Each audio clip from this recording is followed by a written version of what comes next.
Ola chicos, este é o primeiro vídeo do bloque de ecoloxía, vale? Ben, imos empezar definindo o concepto de ecoloxía, vale?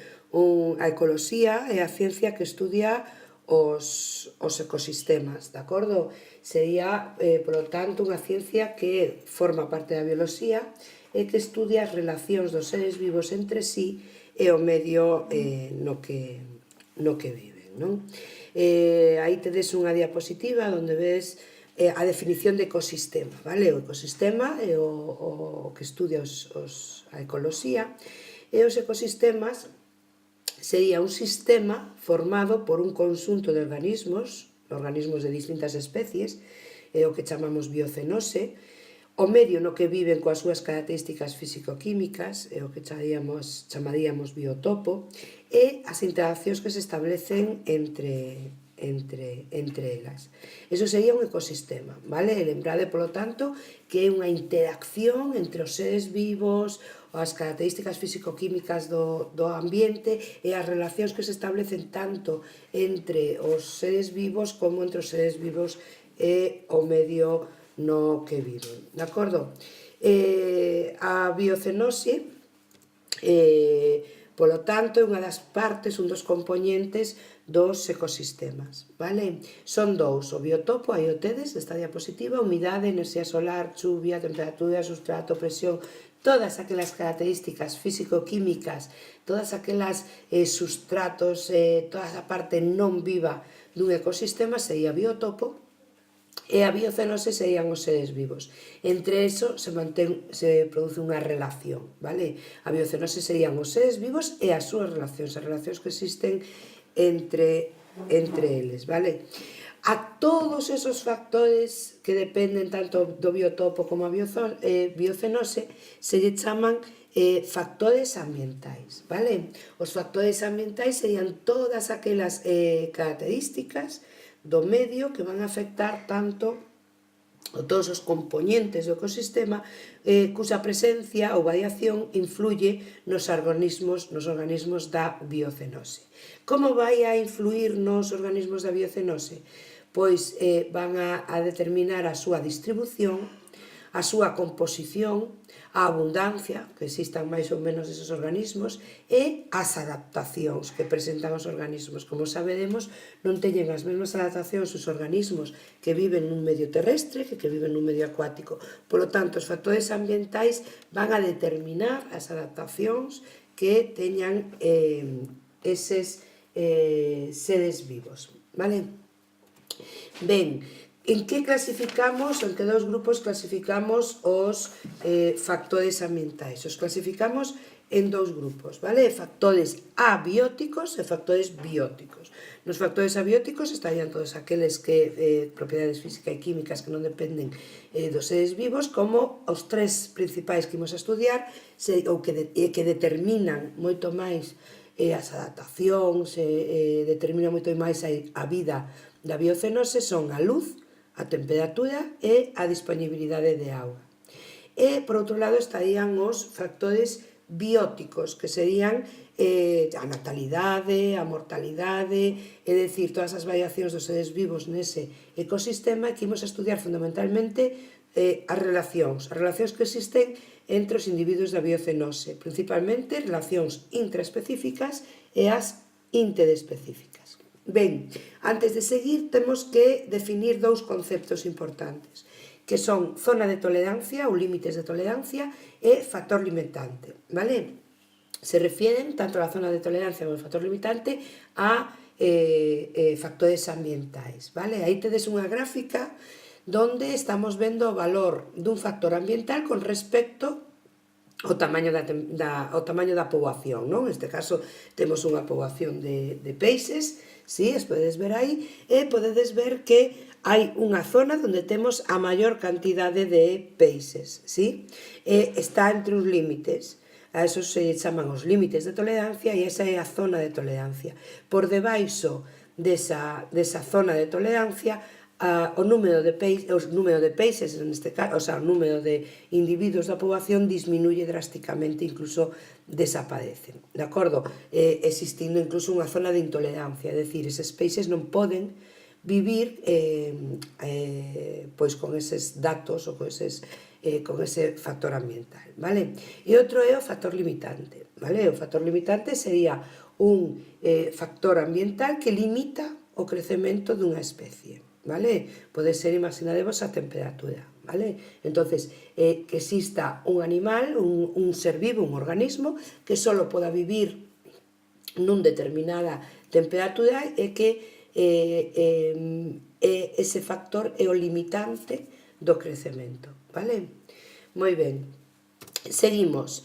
Os factores abióticos, aí os tedes, vale? Son tres, como vos dicen, un é a luz, a temperatura e a disponibilidade de auga, vale? En canto á temperatura, pois hai rangos moi grandes, hai seres vivos que poden vivir a distintas temperaturas. Normalmente se fala de que as temperaturas adecuadas para a vida son entre 0 grados centígrados e 50 grados centígrados, vale? Pero, bueno, isto é moi aproximado, hai animales que viven a temperaturas moitísimo máis baixas, vale? A temperatura, outra sería a disponibilidade de luz. A razón principal, o tedes aí na diapositiva, da necesidade da presencia de luz é a fotosíntese. Lembrade que todos os seres vivos autótrofos realizan a fotosíntese e son os produtores da rede trófica do ecosistema, é dicir, os produtores da materia orgánica, da enerxía que necesita todo o ecosistema e, polo tanto, son fundamentais e indispensables. Se non teñen luz para realizar a fotosíntese, temos un problema no ecosistema, vale? E, por último, estaría a disponibilidade de auga. Lembrade que a auga é o componente máis abundante dos seres vivos, polo tanto, é imprescindible e sin ela pois non existiría a vida. Que ocorre con estes tres factores abióticos? Desde logo, a súa presencia ou ausencia depende moito dos dous principais medios nos que viven os seres vivos, que son o medio terrestre e o medio acuático, vale? As súas variacións son moi distintas, de acordo? En canto a temperatura, a temperatura nos medios terrestres varía moitísimo máis, vai a depender moito de dous factores, un é da latitude e outro da altitude, vale? Vai a depender de se nos situamos nos polos, no Ecuador, ou se nos situamos a nivel do mar ou no alto dunha montaña, non? Dependendo da altitude. Desde logo, no medio terrestre moitísimo máis variable, a temperatura varía con moitísima entre o día e a noite, entre as estacións do ano, mentres que no medio acuático a temperatura é moito máis estable, vale? As variacións de temperatura son moi pequenas no medio acuático. Que ocorre con respecto á disponibilidade de luz, vale? Normalmente pode variar a cantidade de luz según as estacións do ano, sí? Pero en xeral no medio terrestre sempre hai a suficiente luz como para que aqueles seres vivos que realizan a fotosíntesis podan realizala. Cambia, sin embargo, a disponibilidade da luz no medio acuático, xa que no medio acuático a disponibilidade de luz depende da profundidade, vale? Soe decirse que temos unha zona fótica ou iluminada ata os 200 metros de profundidade na auga e a partir dos 200 metros teríamos unha zona afótica, é dicir, sin luz, onde non chega a luz ou escura, donde os seres vivos autótrofos que viven no mar non poderían facer a fotosíntese. Ben? En canto á disponibilidade de auga, está claro que cambia moito do medio acuático ao medio terrestre. En principio, no medio acuático non temos problemas da disponibilidade de auga, sí? E no medio terrestre pois vai a depender tamén das estacións do ano, de en que zona do planeta estemos, pois logo a disponibilidade de auga determina moitas das adaptacións que teñen moitos seres vivos pois a zonas desérticas, etc. Lembrade que, como decía antes, eses factores ambientais abióticos, esa disponibilidade de auga, esa temperatura, a disponibilidade de luz, condicionan moitas das adaptacións dos seres vivos ao medio, non? Como pode ser a adaptación dos cactus para soportar a sequía dos desertos, dos camellos tamén para soportar a sequía dos desertos, as cores que teñen, por exemplo, moitas especies que viven nos polos que son blancas para pasar desapercibidas na neve, un montón delas que sabimos se traballamos en clase. Ben, aquí tedes, polo tanto, as adaptacións que, pensade nas adaptacións que teñen os seres vivos a eses factores abióticos. Ben, en canto aos factores bióticos, vos falei que principalmente imos a estudiar as relacións que existen entre as especies e entre os individuos dunha mesma especie. A eso se chaman interaccións intraespecíficas, serían aquelas que existen entre os individuos da mesma especie, ou interespecíficas, aquelas relacións que existen entre individuos de especies distintas.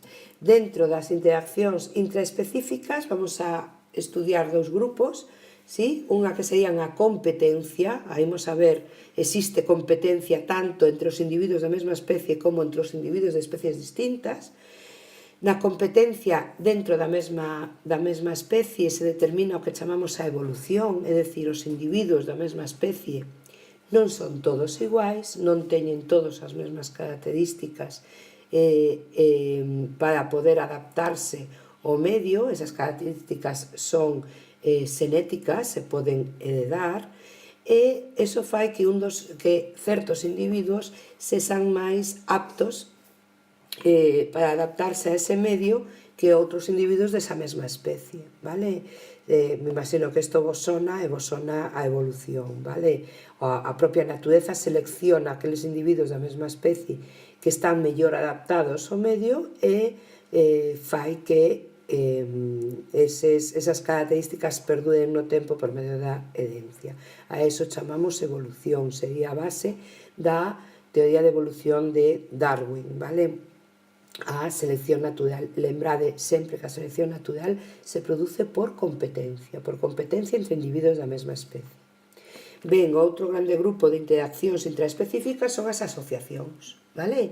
E, pois, hai un montón de tipos ou podemos matizar, pero, bueno, vamos a ver 4 grandes tipos. Un sería familiares, que sería cando os individuos da especie mantense unida por lazos familiares, sí? Aí tedes, por exemplo, o caso dos gorilas, donde están as nais cos fillos, as nais soen ser irmáns entre elas, primas, etc.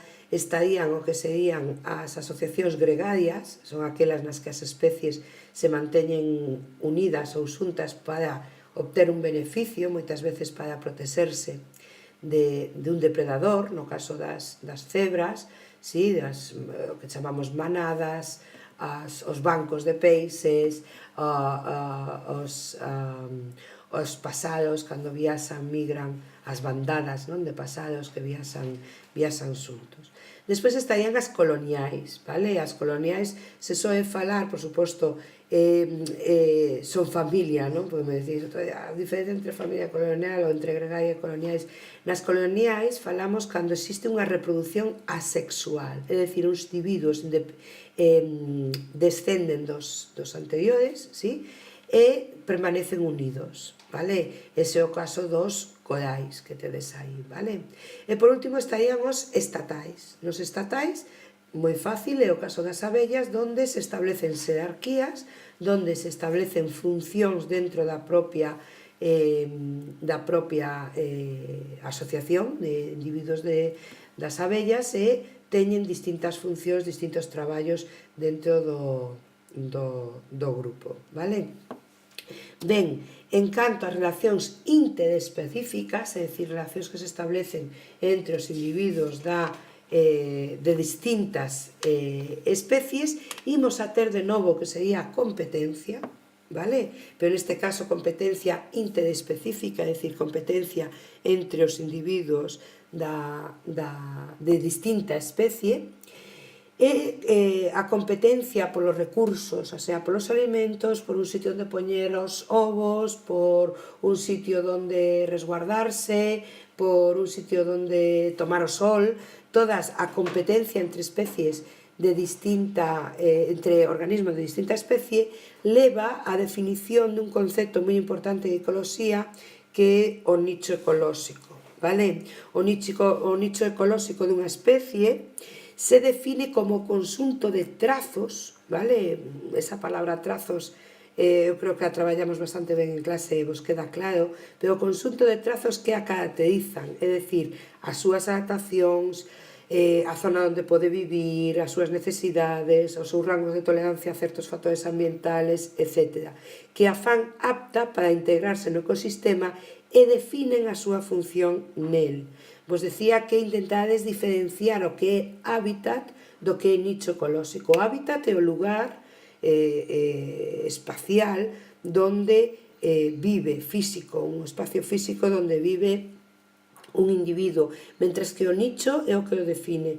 Falábamos en clase, comparábamos o nicho de dúas especies limícolas que vivan, ou dúas especies de aves que vivan no esteido do Miño, non? E falábamos de que viven no mesmo hábitat, é dicir, o esteido do Miño, pero teñen distinto nicho porque non comen o mesmo, porque poñen os ovos, pois unha, vos falaba da espátula, unha entre as canas, non? E outro, sin embargo, poñía pois na zona de dunas, poden non ter os mesmos hábitos, un ser máis nocturno ou máis do amanecer e outros máis de cando se está metendo o sol, etc. Vale? Polo tanto, o nicho ecolóxico se define pola competencia. Dúas especies non poden estar no mesmo hábitat e ter o mesmo nicho ecolóxico porque compiten. E sempre unha delas se adapta mellor ao medio, está mellor adaptada e desplaza a outra.